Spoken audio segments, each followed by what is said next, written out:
Previously on The Secret Sits, David and Louise Turpin accomplished their goal of having 12 children, but the couple's inability, or unwillingness, to take care of these kids has led to a lifetime of misery for the children.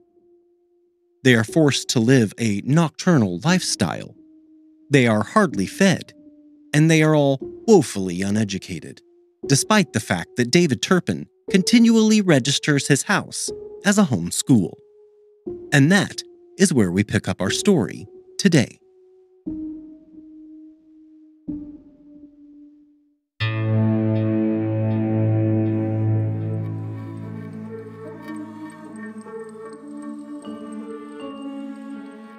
Welcome to The Secret Sits. I'm your host, John Dodson. Join us every Thursday as we uncover the secrets behind the world's most fascinating true crime cases. You can find all episodes of The Secret Sits for free on Apple Podcast, Spotify, or wherever you get your podcasts. And if you like what you are hearing, reach out to us on Instagram and Facebook at TheSecretSitsPodcast or on Twitter at SecretSitsPod. Now, on with our story.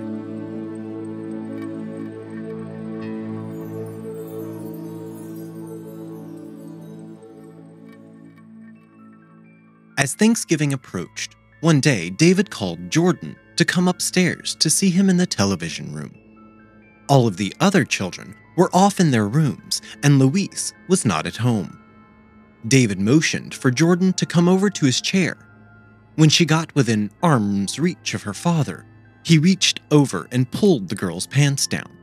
Jordan immediately said, "I don't like that," and pulled her pants back up. But David ignored her and pulled her pants down again.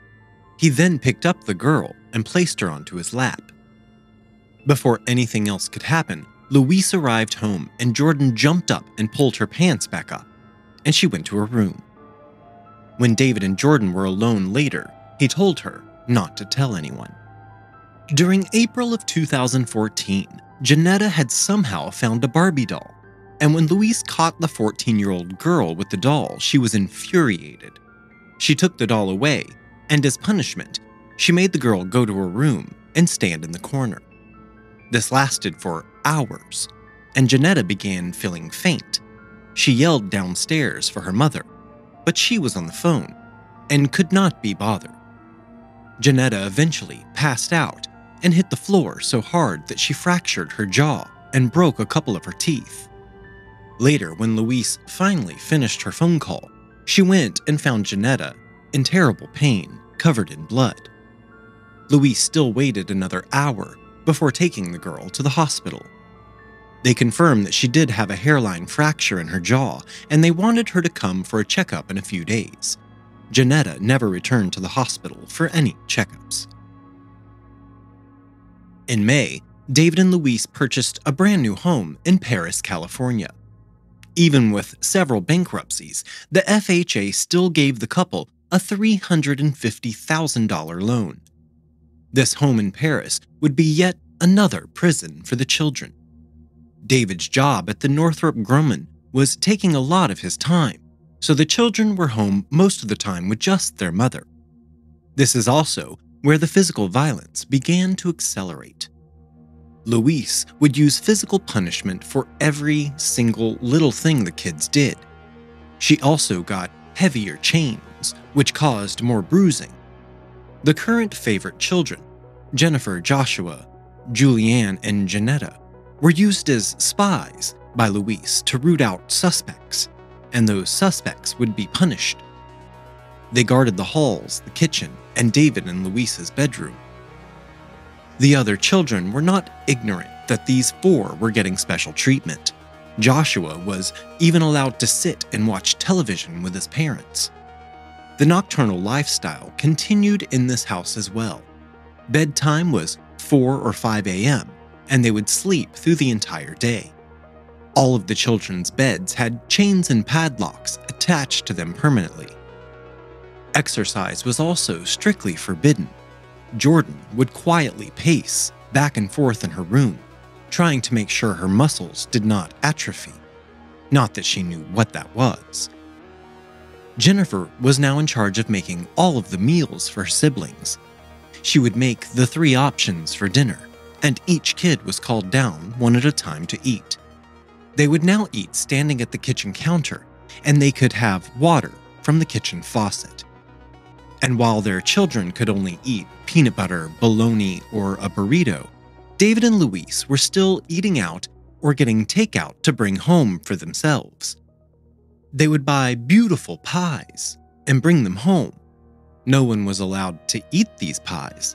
They just sat there, beautiful and delicious, until they began to spoil, and then little green dots began to appear, and then the entire pie, still untouched by anyone in the house, turned completely molded, and then it would be thrown out.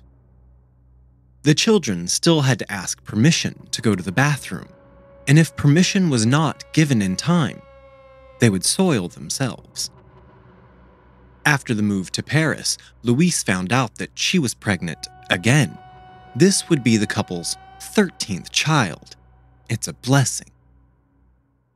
That October, like clockwork, here comes David registering his new school. The Sandcastle Day School was the name of this new school. But just like all of the other times, there would be no teaching going on at this school. The 11-year-old Jolinda had only learned the alphabet to the letter I. Honestly, aside from the 2 oldest kids, Jennifer and Joshua, every other kid was still at the kindergarten level. And when Louise did decide to teach a lesson, it was just another opportunity for punishment. If the kids got answers wrong, she would hit them, pull their hair, or toss them across the room. The strangest thing also happened during this time in the family's lives. Louise enrolled Joshua, who was now 22, in a music class at the nearby community college. He would attend classes for the next 3 years, and he became an honor student. Every day, Louise would drive Joshua to school. She would escort him to class, wait outside of said classroom, and then escort him back to the car. They had a potluck meal in one of Joshua's classes one day, and the other students remember Joshua eating as if he had never eaten before. At their new house on Merwood Road, Louise purchased statues of Mickey Mouse and Minnie Mouse to place out in the front yard. Their 2 vehicles also had custom tags. They were Disney-themed, and the tags read D-Land and DL Forever. Louise gave birth to Jana in early 2015 and posted a picture of herself in a Snow White outfit with the baby on Facebook. It was here in Paris that Jordan decided she could no longer live this way. She wanted out. She wanted to escape. She began making a plan, but it would take her 2 long years before escape was possible. Life for the children in this house continued as it had in every house before. The house smelled of human feces, and the windows were closed at all times. Jonathan, who was 22, got into trouble the most, and he spent a lot of time chained up to his top bunk bed. At one point, there was a large lice outbreak, but Jonathan was kept chained to his bed, and he stayed chained to the bed for several months at a time. Louise would knuckle punch the youngest children in the head. Jolinda said she would get hit in the head so hard that her mind would go blank. That October, for Halloween, the family went back to Las Vegas for their 3rd wedding renewal ceremony. Everything was the same as last time, except a cheaper wedding package and the new baby. Kent Ripley was once again their officiant. The ceremony ended with Kent saying, "It is Halloween Day, the year 2015, and by the power that's vested in me by the suit that I wear today, the 2 of you will still be husband and wife, together forever, and may you be blessed with more children." As a Christmas gift, or a way to just celebrate the holiday season, Louise and David Turpin unchained all of their children and allowed them to experience what would be referred to as good treatment. During the time of good treatment, mother and father would buy the kids expensive gifts and actually allow them to play with those gifts. They would also purchase better food for them and allow them to eat normally, and they would even play board games and do activities with their children. But all good things come to an end, and this good treatment would last anywhere from 2 days to a couple of weeks, depending on the parents' attitudes. On Thursday, February 18th, 2016, Phyllis Robinette, the woman who had sold her own children, trafficked them to her own father, died. She was 66 years old. Elizabeth and Teresa contacted their big sister, Louise, to let them know that her mother was about to pass away, and all she wanted before she died was to Skype with Louise and see her 13 beautiful grandchildren. Louise would not even answer their calls, and Phyllis died before getting to see those she had wronged but also loved. John Taylor paid for the funeral costs of his daughter's memorial service. He was the only one who could afford the services. When John Taylor entered the room for the services, the 92-year-old man immediately walked over to his granddaughter, Elizabeth, and asked her if she would come over later and give him a tight hug. Sometime in 2016, Jennifer lent her cell phone to her sister Jordan, just so she could search on the internet and enjoy herself. When Jordan, who was at this time 15, finds some Justin Bieber music videos, she of course becomes infatuated with the pop star. Her brother Joshua walked in and caught the girl on the phone and immediately reported the incident to their mother. Louise lost her shit. She grabbed the small girl around the neck, picking her up fully off of the ground. "Do you want to die?" she screamed at the girl. Jordan indicated that no, she did not want to die. "Yes, you do. You want to die and go to hell," she screamed. After this incident would be the first time Jordan would sneak out of the house in an attempt to escape, but she became frightened and ran back to the house shortly after leaving. 3 months later, Louise's father, Alan Robinette, died, just 4 months after his ex-wife. Once again, Louise refused all forms of communications from her sisters until after her father had passed. Louise was focusing on her social media presence during this time, trying to get her family to replace the recently canceled show, 19 Kids and Counting. Joshua was still attending classes at the community college, and his grades were still really great. One day, a girl in his a cappella class, who also did not have many friends, approached Joshua and asked if he wanted to be friends. A few days later, she followed her new friend as he walked out to the parking lot to meet his mother, who still drove him to and from class every day. Joshua approached his mother and said, "I met this girl, and she does not have any friends either. Can we be friends?" Louise took note of the girl and shrugged off the question with a quick "sure." This was the last day Joshua ever attended his college classes. For Mother's Day in 2017, all of the female children were allowed to take their first bath in a year. Louise would bathe them, scrubbing their hair, which was caked with grime and filth, and washed off all of the dirt matted to their bodies after having not bathed for a year. When it was Jolinda's turn to bathe, the girl undressed and got into the water. After hitting the water, the girl realized that she needed to pee. This minor inconvenience enraged Louise, and she grabbed the girl around her neck, choking her. After all of the baths were done, all of the girls donned matching dresses and went out with Louise and took some photos for her Facebook account. After taking the photos, the girls were forced back into their heavily soiled old clothes. They would not receive another bath for 9 months.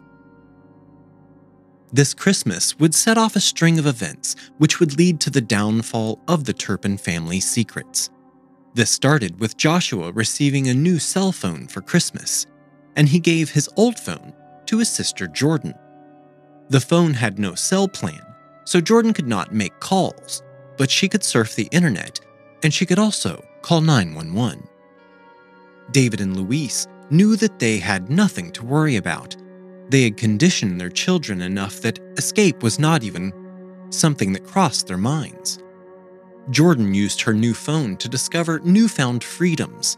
She opened accounts on several social media platforms, and she even created her own YouTube channel and began posting videos of herself singing some of her original songs.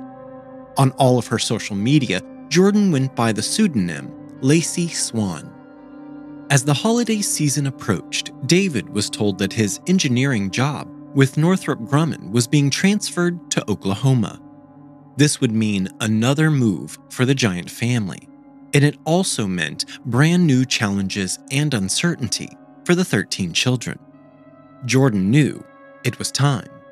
It was now or never. She had to escape now. The early morning air was very chilly. It was Sunday, and it was still dark outside, 5:30 a.m. This was just past bedtime for the nocturnal family. Jordan quietly opened the window to her first-floor bedroom.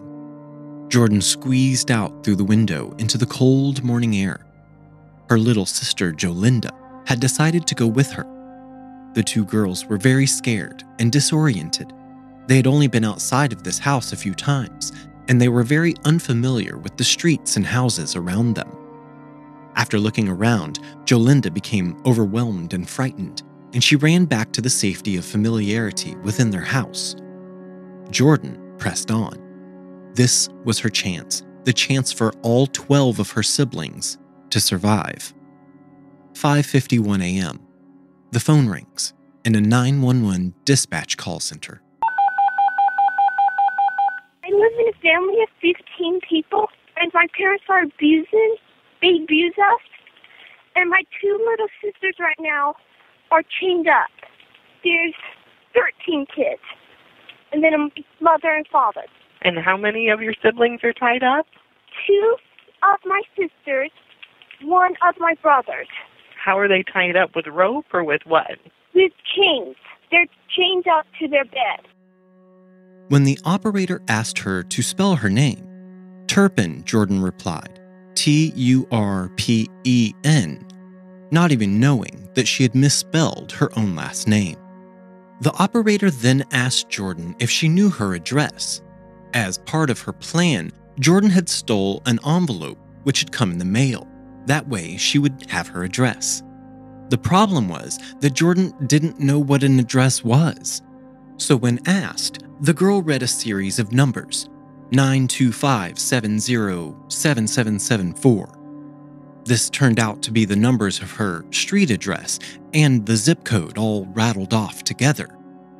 Jordan then sat on 911 with the dispatcher, Kelly Eckley, for the next 20 minutes, describing her home life, the disgusting conditions her family lived in, and the abuse she and her siblings had suffered under the hands of David and Louise Turpin. 2 police officers were dispatched to Jordan's location. When they found the girl, they thought she was no older than 10. She was actually 17 years old. She described everything to the officers, just as she had to the 911 operator. Then Jordan showed the officers a picture she had taken on her phone as part of her escape plan. The picture was of 2 of her little sisters, bodies caked with dirt and grime, chained to a bedpost. The officers then immediately headed to their house for a welfare check. As the police arrived at the house, Louise ordered the children to unchain the 2 girls who were still attached to the bedpost. She then answered the door and acted completely shocked that the police were there. The officers rushed into the house, past Louise, and they were immediately hit with the putrid stench of human waste. They walked into one room and found Jonathan still chained up. The officers freed the boy, and he acted like it was no big deal. After all, this is how he knew life to be. The two girls who had been unchained were seen by the officers.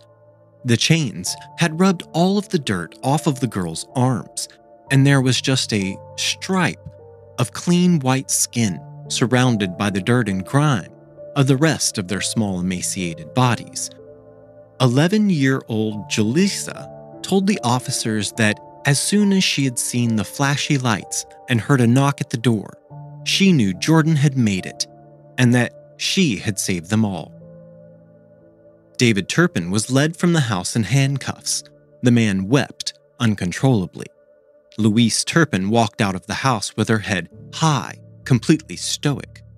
The police investigations team flooded the house. It would take them weeks to go through this house of horrors. Agents working for Child Protective Services and Adult Protective Services soon arrived to render assistance to the 13 Turpin children.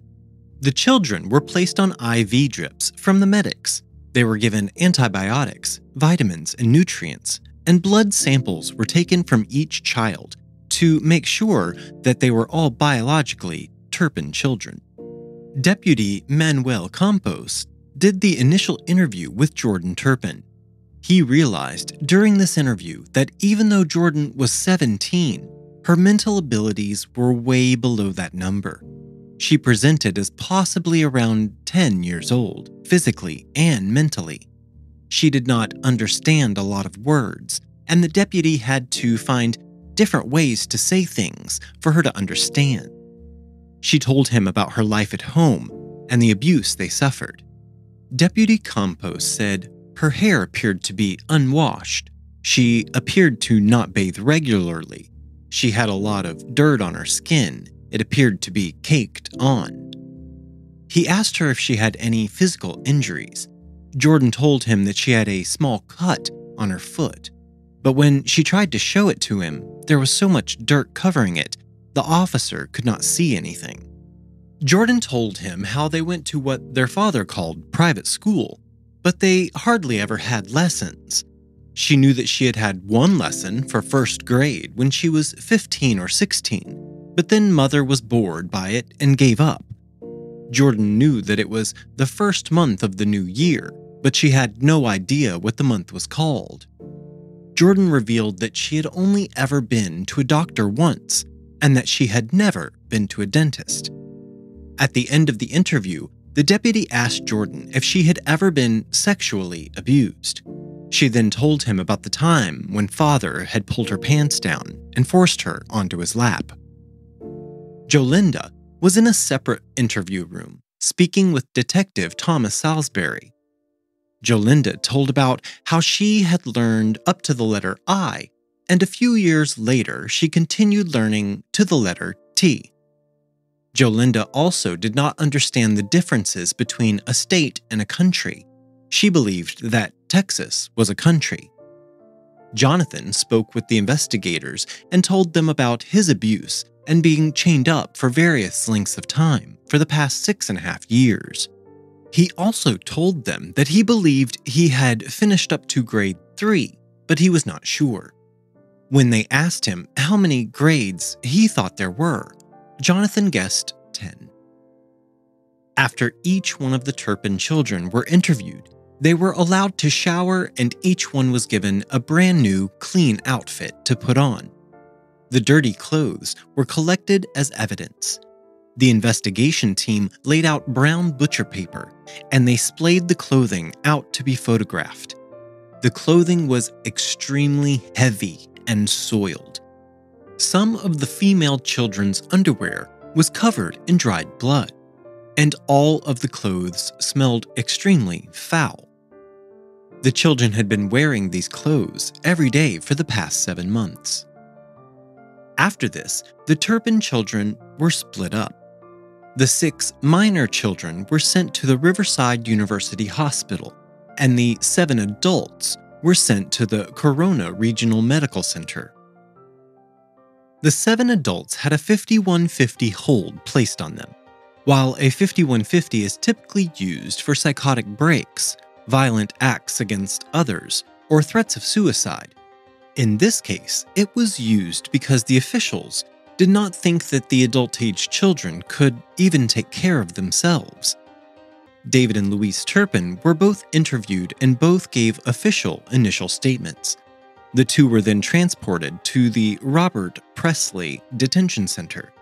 They were both booked on 9 counts of torture and 10 counts of child endangerment. They had bail set of $9 million per person. The children are now at the hospital and being taken care of by people who actually care for the first time in their lives. Workers in the hospital went above and beyond for these kids. They went out and purchased new clothes for the adult kids out of their own pockets. Most of them were so small they still had to buy them children's sizes. The children began learning basic life skills, like how to properly brush their teeth and other basic hygiene. The kids encountered everyday items which they had never seen, like fresh fruits and vegetables. When one nurse tried to give one of the kids a fresh tomato, they acted scared of the food until the nurse took a bite to show that it was safe. The following Monday, after the rescue, was a national holiday, Martin Luther King Jr. Day. The 13 children began examinations by the medical staff to assess their mental and physical states. Only one of the 13 children was at the proper weight, and that was the 2-year-old baby Jana. The rest of the children were severely malnourished. They had nerve damage and mental impairment brought on from years of neglect and abuse. The oldest child, Jennifer, now 29 years old, was 5 foot 3 inches tall and weighed only 80 pounds. She was also diagnosed with a severe malnutritional state, a B12 deficiency which had resulted in neuropathy causing numbness and tingling in Jennifer's extremities. Jennifer and the 24-year-old Jessica will most likely never be able to have children of their own. Several of the children were also suffering from cachexia, which is when the muscles begin wasting away. Joshua was 5'8" and weighed 115 pounds. 22-year-old Jonathan was found to have skeletal abnormalities brought on by years in chains and cages. Jonathan was 5'7" and weighed 100 pounds. He was almost 50 pounds underweight. 11-year-old Jalissa was 15 pounds underweight. She was also anemic and had suffered severe muscle wastage. When doctors measured the girl's upper arms, they had the circumference similar to that of a 4-month-old baby.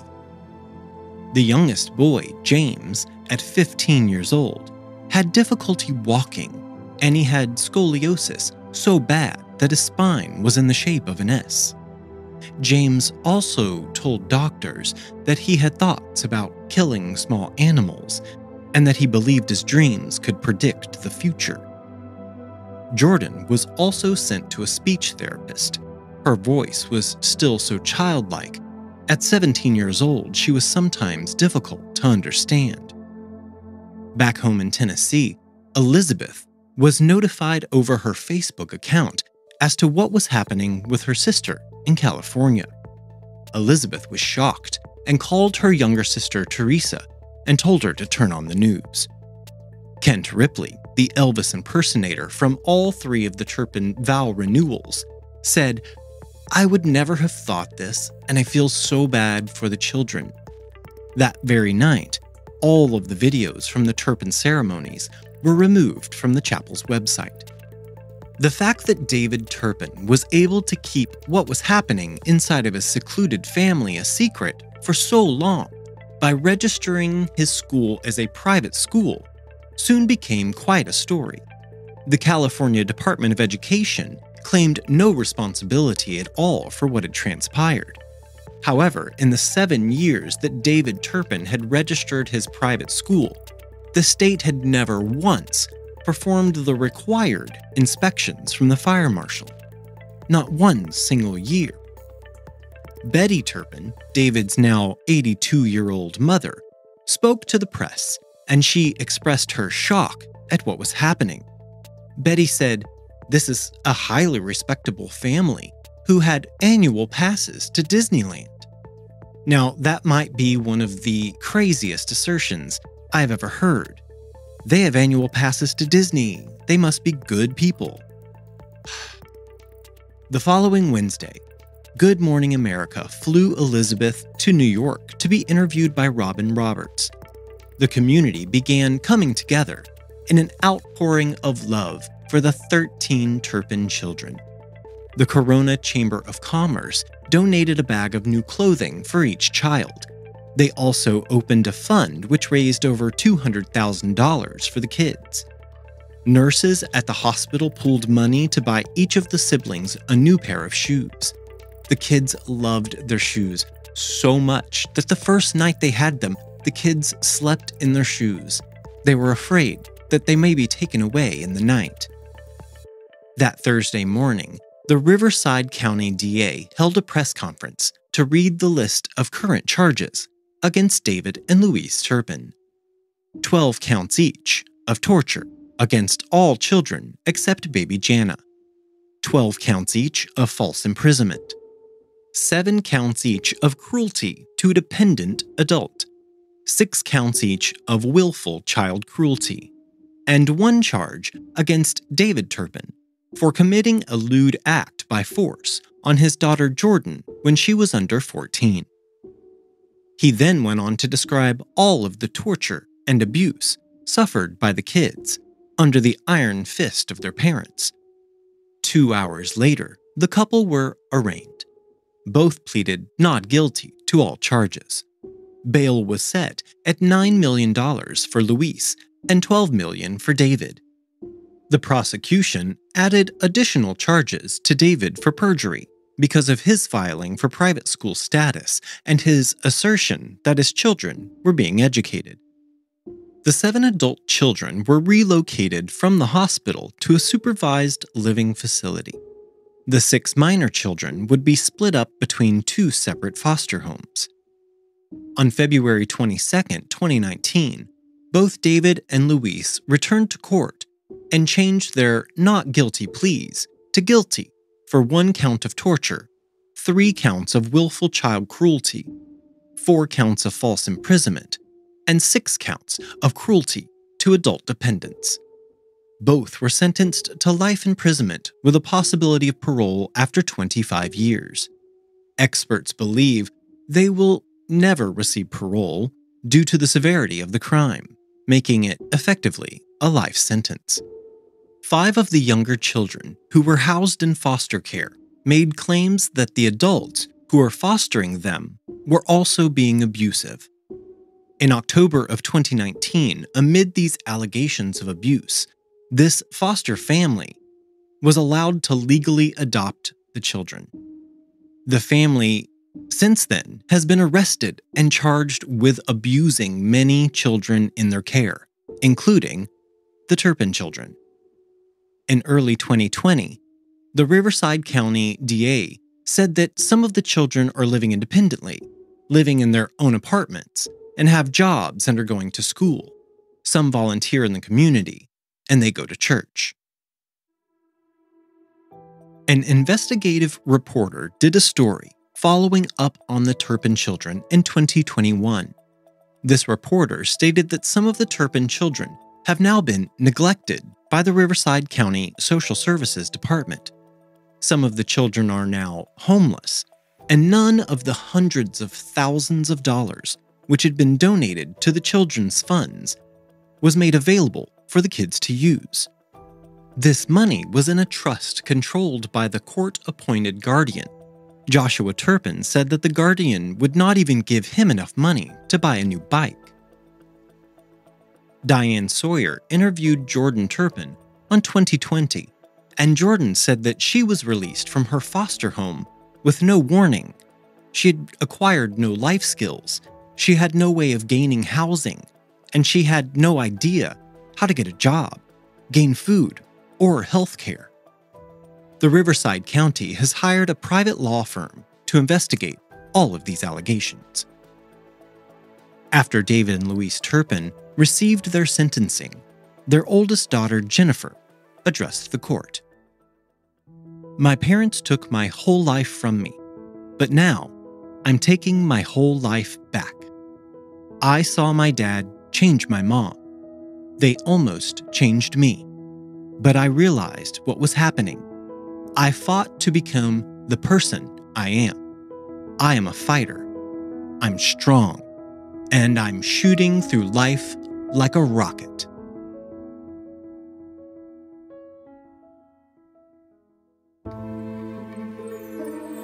The Secret Sits podcast is researched and written by me, John Dodson. Audio engineering by Gabriel Dodson. Original logo artwork provided by Tony Lay.